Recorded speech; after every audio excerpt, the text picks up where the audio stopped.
thing I've learned on this journey is that when we're talking about horror movies, the ones that a lot of people kind of stray away from are the Exorcist devil type films. Anything with the devil trying to come out and take you is a big no-no, especially in Hispanic communities.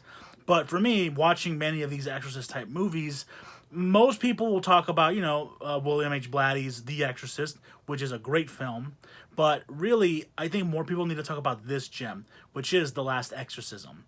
It's a crime that more people haven't seen this movie, just because it's so much more than just an Exorcist type film. Yes, we have an exorcism, but more importantly, we have a found footage type of documentary style Exorcist movie, which I think is really interesting. What I think works so well is the morality in the background. So you have this disillusioned minister, and he was born to basically be a minister for his church and his love for God. But over time, he kind of feels like the devil doesn't really exist.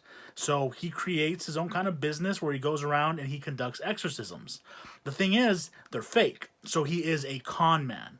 He's a fraud. He has a lot of special effect type things that make it look like he knows what he's doing. And then ultimately, he tricks the families, he cures the exorcism, and then he moves on. Now, what's so interesting is while you're looking at it, it's like, well, he's doing this for money, so it's morally wrong. But in his mind, he's doing it in a way where he's basically doing a service to these families where an exorcism mentality can only be done by an actual exorcism.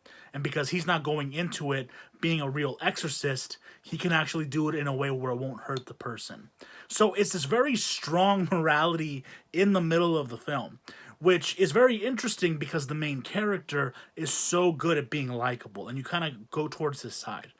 But then what happens when he goes out, he gets a call from a farm man, and his daughter, Nell, is possessed by the devil?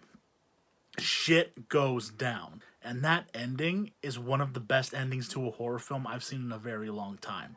It is completely unexpected. Do yourselves a favor, watch The Last Exorcism. It is definitely one of the better exorcist type films out there.